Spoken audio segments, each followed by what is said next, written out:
Good afternoon, traders and investors. It's Will here with another one today. So today, ooh boy, over a dozen companies reporting earnings, including Apple. We have Apple out of the way, all the big tech sectors earnings out of the way now. We also have Jerome Powell out of the way. We have a jobs report tomorrow, but most of our big headline events, guys, are now behind us. So hopefully now we can play the options chains and not get surprised by any earnings reports or any excess volatility. So now is the time to shine. Over the last 2 weeks, I've been kind of playing it very, very cautious in terms of the options, right? You never want to go too heavy leading into big earnings weeks, and especially weeks where you have a FOMC meeting. So now that that's out of the way, we can get back to writing our premium as per usual. We did have a few plays on the table, so let's go into some charts. Now, looking at SPY, this is very, very important, guys.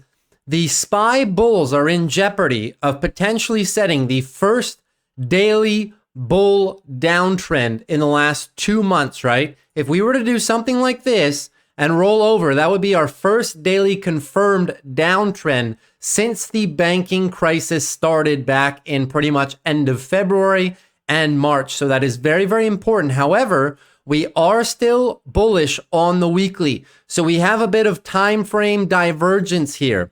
So the weekly is still telling us that we have a lot of space to come down all the way here. We have a lot of space to set a weekly lower high, right? And resume a potential uptrend.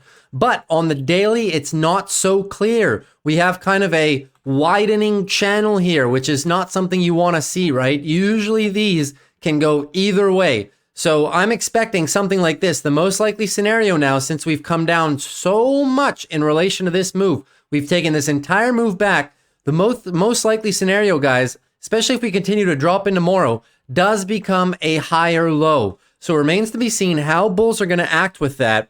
And to be honest with you, this move down is almost entirely coming from XLF. If you want to break down the S&P components, right, it's not really coming from QQQ because QQQ has been relatively strong compared to all things, right? So it's not coming from QQQ. As we see, QQQ is still in a daily bull uptrend, still holding our 12 and 26 EMA for the most part. It's not coming from XLV. XLV is still holding its relative high range here, especially when you look at the weekly, right? This is very, very bullish. We still have a lot of space to set a potential weekly high or low.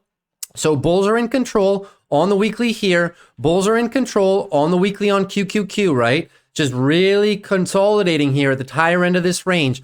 Where it's coming from, the weakness on SPY, guys, it's entirely coming from XLF.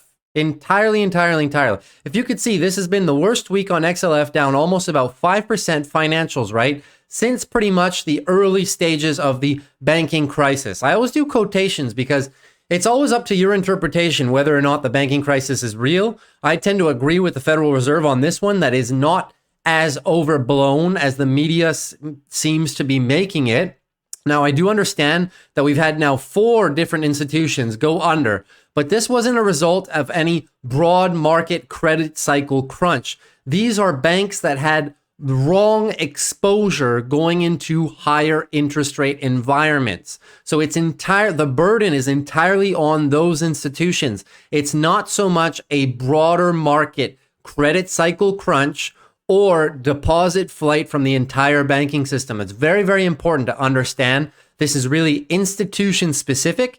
And in this case, I tend to agree with what a lot of public figures have been commenting on the matter. It's, this is just capitalism, guys. I mean, Warren Buffett said it best about a month ago when this all started happening, right? When the tide goes out, you really see who's swimming naked. And unfortunately for these institutions, they were just not positioned well to hold as many unrealized losses into a higher interest rate environment. And unfortunately, now they're paying the price. But all the banks that were well capitalized and were well positioned, we don't hear about them, right? So there's been some very unfortunate collateral damage today. We had another huge down day on PacWest, right? Down 50%. Another bank that's getting dragged down is Western Alliance, right? And the one thing that these two banks have in common, right? I want you guys to remember, any financial institution that will speak about raising capital through equity markets in these conditions to meet their loan obligations is going to get absolutely obliterated. Absolutely obliterated. Is it fair? Perhaps not. Are these banks at risk right now? So far as they've said no, but the one negative thing that they did say is that they wanted to raise capital. And unfortunately, in this type of market with the 4 banks that have failed already, that's exactly what happened to them. And this is what's going to happen, guys. If these institutions keep commenting that they need to raise capital through the equity markets, or that they're potentially looking for a buyout, we'll expect the share price to get absolutely crushed. Wall Street will not go easy on these names. But if you want to take a look at some of the larger names, right? Some of the larger banks like JP Morgan, yes, they're getting dragged down with the bad news. But are they absolutely flushing? No. The one that's being unfairly hit, in my opinion, as I've said for a few weeks now, is Charles Schwab, because they're extremely well capitalized, extremely large, and they have a very, very well diversified brokerage business that brings in a lot of their profit margins, right? A lot of their money that comes to the bottom line is from their brokerage division. So both Charles Schwab and TD Ameritrade heavily contributes to their bottom line, brings in very, very good cash flow for them. I think Charles Schwab is the institution that has gotten hit the hardest, that does not deserve to be hit in this entire banking crisis.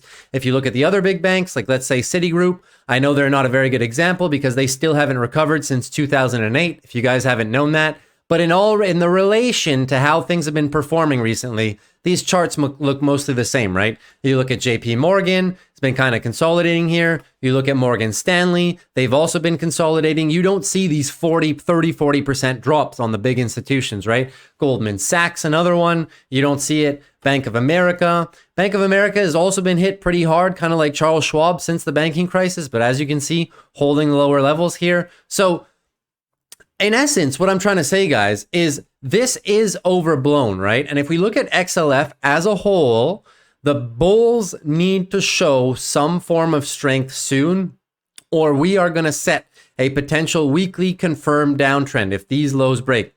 So the line in the sand levels for me now, guys, really is between 30.5 and $30 flat. If bulls somehow lose these levels, if the bears are able to close hard red candles, because as you can see, whenever we do come down in this area in the past, ever since pretty much last June and October, which were the bottoms of SPY and QQQ respectively, right? If you go on QQQ, where were the bottoms? October. If you go on SPX, where were the bottoms? Pretty much October, right? So you don't want to see the bulls lose your potential September, October lows here, especially if you get big red candles like this, closing like this below, very, very bad sign for financials as a whole. And that could set a weekly downtrend in motion, which would carry us down further. At that point, I'd be looking for levels in the 28 area. And then we'd really be starting to go back to pre-COVID level highs, which is not what you want to see, right? So line in the sand level for me is down here. I will be a buyer under $30. I will be writing options around the $30 mark because I don't think that the large institutions are in for some large drawdown. I think this is all regional bank based. There will be some bank consolidation, and that's just how I'm playing it. So moving back to QQQ now, we're going to look at the bulls here have to hold our level here, right? They have to hold support on QQQ. You'll be looking at about 310. 310 is the level for me, because if we lose 310, that would mean that we've just broken our weekly high or low that we set compared to this guy, right? You don't want to lose that level. Bulls still have a decent amount of space here, but as the bears continue to move down and down and down into this level, if you start to see something like this, right, and then a move below to the 310, you will be in a daily downtrend pushing a weekly higher low. Right? So you definitely don't want to see the bears start to cut that deep. However, if that is going to happen, I'll tell you where it's going to come from, guys. I will tell you right away where it's going to come from. We just had the Apple earnings. Apple wasn't really able to do too much off their earnings because most of it was priced in, right? Apple has priced in most of their growth for the entire year. We've been over this over the past, call it like pretty much since the beginning of the year, right? They've priced in almost the entire amount of their growth. Their weekly chart is somewhat extended to the upside now. The RSI and whatnot aren't extended. It's not overbought per se, but we have some big resistance levels up here that we have to be mindful of. I would not be opposed to seeing Apple come down for some consolidation into the 160, into the 160, 155 area even. And if that happens, expect your QQQ to start coming down as well, and that'll drag down SPY. Where else it's going to come from is all of these big companies that have gapped up, right? Microsoft, let's not forget, they have a huge gap to fill down here, right? So if Microsoft somehow loses the daily time frame and starts weekly consolidation to the downside here towards 290, well, expect the index to drop as well. So far, the indexes have held up fairly well, but if these major names start to fill their gaps, expect some move to the downside. You can see this on Meta as well, right? Big gap here to fill on Meta. That's about a, let me just check here. That should be about 10% gap, right? It's about a 9% gap to fill, right, on Meta. So if Meta starts dropping as well, Microsoft starts dropping, Amazon doesn't really have a gap to fill, but as you can see, Amazon has been fairly weak ever since its earnings, has not really been able to come up here and crack the 110 levels. So we're still currently in a weekly uptrend, but we're not looking as strong as I would like, guys. Really not looking as strong as I would like. I wouldn't be surprised if some of these names continue to kind of consolidate down here within their ranges. Google is kind of the same. Google not looking very strong. Look at this weekly candle. Look at how we might potentially close the week, right? Would not be surprised if Google continues its consolidation further down to the 100 level, which could potentially set up our QQQ bears to further their move down here. That would bring us into further weekly consolidation. And like I said, you don't want to lose the 310, because after that, if we come too much down into here, right, then the bulls need to put in a very big upswing to continue the weekly uptrend, or any move like this could potentially set up some further consolidation, or worst case scenario, the confirmation of a weekly downtrend. And you would not want to see a weekly downtrend, especially not after the last 4 or 5 months of movement, which have been very bullish to the upside. If that does happen, guys, then we have to figure out if we're potentially in for some monthly consolidation. So I don't want to get ahead of myself here. I'm taking it one day at a time. We're really going company specific here for writing the options, which is something that I'm going to focus on over the next few weeks. You'll see it in the videos. I'm going to take less emphasis on the indexes, especially QQQ and SPY, and we're going to go more company specific. The only index that I currently want right now is the Russell 2000. Russell 2000, I've been bringing it up almost every single video. I like it. Why? I think it's been beaten down unfairly due to the financial woes of the past month at this point. And as you know, financials represent a 25% weight in this entire index. But it's not our larger financial names. It's our medium and small cap financial names that are represented in this index here. So I think if we're looking at the Russell, right, we want to look at IWM, which is our ETF. This area of support here that I've been highlighting now for the better part of the last 3 weeks, about 169 to 164, is our line in the sand level. I will be writing options in this level, hopefully more towards the 164. As I was saying in Tuesday's video, we were able to write a few options, which we were able to close the next day for decent profits. I'll be looking highly looking for next week, guys, to be writing around the 164 area, because this banking crisis can only go so far before the Fed has to step in a more hardcore fashion, if you will. And the reason I target the 164 is very much because I've showed you guys it has been resistance from 2018 through about 2020, and now it's acted as support pretty much for the last entire year, right? So if we lose this level, it'll be very notable to me, but I don't assume we are going to lose this level without a fight. So Russell, the bears seem to be in control at this point, right? We are potentially rolling over here into a weekly downtrend. We really need to hold the 167.5. If not, you will have a weekly downtrend. Now, there's always a possibility that it sets a weekly downtrend with no follow through, right? This is exactly what happened here when they hit this level the first time. It's what happened here as well, right? The weekly downtrend was set. We were not able to follow through with this level, right? So I'm going to be looking for bulls to put up at least somewhat of a good fight here, which is why I'm going to be writing options here. It's always a gamble, though. You definitely don't want to break through. Don't want to break through, but I find solace in the fact that we are writing on an index, and I think for the most part that we're getting to the tail end of the banking headlines at this point. So what I wanted to take a look at as well is our Bitcoin chart. What is Bitcoin doing? Well, Bitcoin is trying very, very hard to maintain its weekly bull flag. So if you look on the weekly, Bitcoin's done a great job this week of recovering most of its losses that it had early on in the week. As you can see, Monday was a very, very negative day for it, but over the past few days, we've been able to recover some of that, and we're still consolidating within our tightening range here. So I believe that Bitcoin will continue to tighten up here until we get a break. Don't forget that if we do continue to get negative banking headlines, that has traditionally been positive for Bitcoin. Bitcoin is still our lead bull in the crypto space. What you want to see at this point is you want to see this weekly bull flag play out, and you want to see Bitcoin gain the higher levels. If Bitcoin closes hard close above 31,000, that will be a very good indication that we'll be on to our next levels, which in my opinion will be the 35,000 leading into the 37,000 range for the next leg up on Bitcoin. We do have space for it on the weekly RSI. Weekly MACD is still looking okay. The daily time frame is our tightening range. Did a great job of holding this yellow line here at 27,000.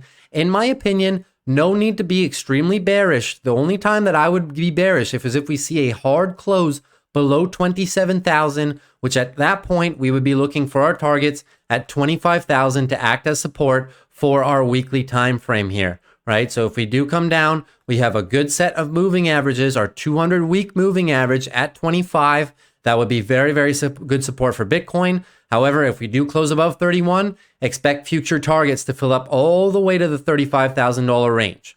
Ethereum once again is just following Bitcoin. It has not been able to do anything on its own, and I'll prove that to you guys just by showing the ETH BTC chart, right? So ETH BTC for the last pretty much 3 weeks at this point, right, has been struggling to come back and set any form of a daily uptrend whatsoever, right? So ever since it took over and broke our range, and if you don't know the range I'm talking about, guys, I'm talking about when we were consolidating here for the longest time, Ethereum was the first one to crack that range and move above higher. As you can see, this was April 4th, and you can see on Bitcoin did not do it on April 4th. It waited all the way until April 10th to break its range. So if we go on the dates for ETH BTC, that's exactly what happened. As you can see, ETH BTC was our lead bull pretty much this entire time that it broke the range, and then it kind of settled while Bitcoin broke its range.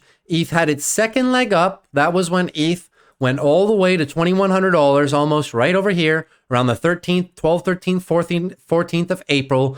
Bitcoin trailed thereafter. But now, if you want to see Ethereum take over, we're going to have to set a daily higher low at some point here. I mean, bulls are doing kind of a good job of holding it. Remains to be seen if they can set a daily uptrend in motion, if Ethereum wants to take the lead from Bitcoin at this point, right? So we're still in a daily tightening range at the lower end of this down move. Not something you want to see. Usually a pattern like this, probability-wise, you would expect some downward confirmation here. However, the one good thing is that Bitcoin is consolidating towards the higher end of its range. So if Bitcoin does move up, it will carry Ethereum back up to the higher end of its range. But in my opinion, I'm not expecting ETH to lead this move. If we do get a Bitcoin break above, it will be because Bitcoin will be doing it first. All right. Now let's get into some specific names here, right? So let's look at Apple. Apple we took a look at before briefly when I was giving my rundown of QQQ and why and when it might fall. So we have to be very careful here. I will just run them down very, very quickly. Apple's earnings were okay. They were down a bit on services, but they did surpass on iPhone sales. They got a $2 billion, roughly $2 billion beat on earnings, which was very, very good. Most of that was coming from iPhone and from the China market being better than expected. Now, Apple also said that they were going to do about $90 billion worth of share buybacks. So that's extremely bullish for the company. Apple proving to us why it has been one of our lead bulls in the sector. In my opinion, out of all big tech, the two best companies in the world at this point, not only on a technical basis, but on a fundamental basis as well, are Apple and Microsoft. The only problem for me at this point is their price is too rich for me to start buying shares or to start opening a position in terms of longer term call options. So my company, the one company in big tech that I wanted to open a position in, a longer term position in, although I do already have shares, but in terms of maybe some leap call options, should the VIX continue to come down and hover around the 16, 17 level, would be Google. If Google can come down, if QQQ does go for some weekly consolidation and Google gets dragged back down to the mid 90s, I would not be opposed to doing some call options on Google. So Apple was extremely bullish, right? So bulls full control of the weekly time frame at this point. However, I would not be opposed to see some consolidation all the way down here if the bulls do forfeit at this point the lower levels here, which would be around 163. Any close below 163, expect us to do some weekly consolidation below 160. Now, we had a lot of companies come out for earnings today. So I don't want to spend some time on big tech too much as we have already covered it a bit. I'll let you guys know the ones that I am heavily looking out to play that I have been playing as well, right? So here's one. It's American Express. American Express, in my opinion, has been unfairly brought down this week due to the banking crisis. As I was saying in my Tuesday video, very rare for you to see a minus 4% day on American Express. Now, this week on American Express, we have now come down around 8%, top to bottom, right? In 4 days. So tomorrow, if we do get potentially another red day, I'm looking to be writing puts between this area. Obviously, when I do a range, you want to get as close as possible to the bottom of the range. However, for next week, I'll be looking anywhere from the 140s to 144s. I'll be looking for 0.5% to 1% on the strike, meaning if American Express is, if my strike is around $140, right, I want $1.40 in premium on the short puts. So I will see how close I can get. If we're going to go, as long as it's below my 144 target here, I will not be opposed to writing puts between 0.5% and 1% on American Express. Very good support here, right? Now, we are in a daily confirmed downtrend. RSI is coming to the lower end of the range here, which is what I want to see. We have RSI that's getting very low. We have a incoming support area, and it's a stock that I want to own. Very good company. As you can see, the weekly 200 moving average is right down here, right around 142. So we have a lot of things lining up at the same time, guys, and that's what I want to see when I'm writing put options. Bill.com did have earnings today. That's another one that I'm going to be looking out for next week. Now, Bill.com did a great job today. They crushed earnings, absolutely crushed it. So we're going to open somewhere around here tomorrow. There's going to be a nice gap to fill here to the downside. But what we've done, guys, is we've created a lot of space now, right, to set a potential weekly confirmed uptrend, which is something that we have not done in the past year at this point, right? So it's a very good opportunity. So I will be betting on a weekly uptrend at this point. What I want to see potentially from Bill is I want to see us open here, and I want to check what the options premiums are somewhere down at now a line that's going to be used as support. So if I can find some decent put options in the $80 range, at that point it becomes an easy play for me because we're going to be looking for the daily confirmed uptrend, weekly confirmed uptrend at that point as well. So I wouldn't be opposed to writing some puts in the $80 area because then it's very easy for us to put our stops below the lows here if ever we were to lose that further uptrend. Bill is a company that I've been looking to build a position in for a long time now. They're a business-to-business solution. They were an institutional favorite the entire 2020 period. They have great growth, and they will have very good margins when they do become profitable. So they have a very good business model, very good management as well. So that was AXP. That was Bill. As you guys know, I'm targeting IWM as well, which was our fourth play. I do want to take a look at Tesla, one of our last plays here. Tesla, right? Tesla. What are we going to do with this guy, right? He seems to want to be accumulating shares in this level. So at this point, as I was saying in my previous video, the 4-hour time frame becomes the one that I want to watch. At this point, it's very simple, guys.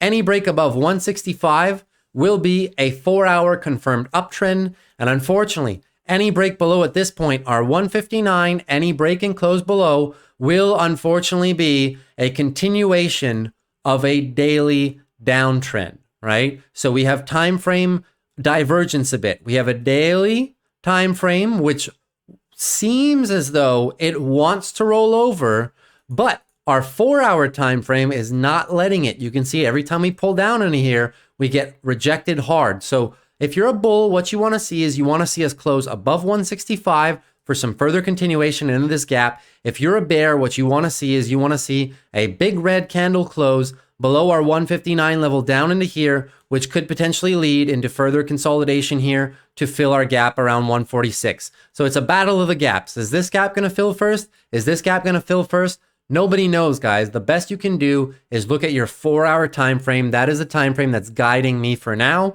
What I want to do, however, is for next week, I'm going to be looking for Tesla puts on the 140 to 145 range. If I can find 0.5% to 1%, depending on how tomorrow closes and Monday opens as well, I'm going to be looking for that trade because I think that if we do come down here and fill the gap, I think there'll be some pretty good price support and we can get a nice little bounce going from that at that point. We are sitting fairly low on the RSI, as you can see, on the daily time frame, so that's always good.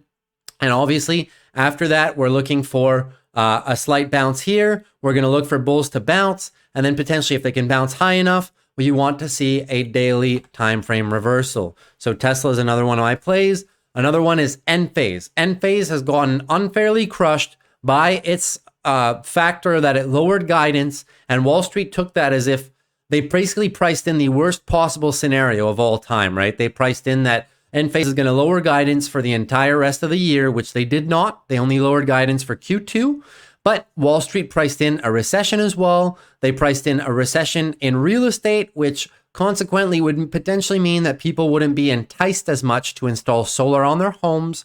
So I understand the reasoning behind the drop. I just personally feel that the drop was overextended. So as you can see at this point, guys, we are still daily oversold. We are still 4-hour oversold. We wouldn't be oversold on the 1 hour anymore, but we do have these major time frames pointing to the fact that we are oversold. Now, can we stay oversold for a while? Of course you can. The worst example of this is SAM. If you guys have never seen this one, Boston Beer Company, they stayed weekly oversold from July last year or 2021 all the way through November on the weekly, right? Now, this was a completely different situation. However, just to say that, you can stay oversold for quite some time. However, in this company's history, usually when we've become daily oversold, you can expect some bounces.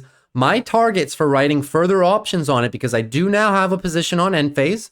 Now, my further targets to the downside would be 130. I don't like to say it. And thereafter, you have the 111, 110. So these are our areas of support. We do seem to be, holding pretty fairly here around the 150s at our short-term support level. But if you want the larger term supports, they are sitting down there at 130, which at that point, the valuation would be fairly attractive. Because if there's one thing I know about Enphase is if you go back in May of 22, which is 1 year ago, right?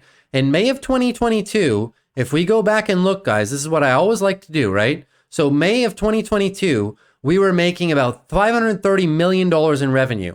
At this point in Q2, they're growing, right? So their revenue for next quarter should be around about, if I remember correctly, around 750 million, 750, 760 is what they guided for. Wall Street was expecting 780 and they guided slightly lower to about 750, 760. So we're now 50% increase in revenue from last year, but the share price is the same.